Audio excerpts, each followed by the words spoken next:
Hi guys, morning, kabuti rin po.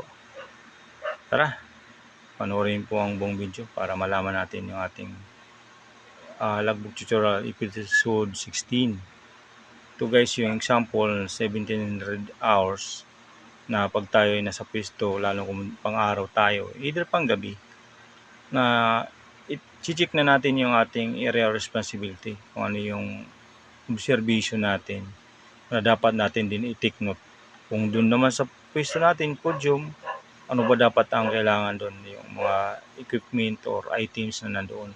Dapat may ilista mo na para pagdating ng turnover ay ilalatag mo na sa niya itemize yung mga equipment or kailangan endorse sa ating kapalitang gwardiya.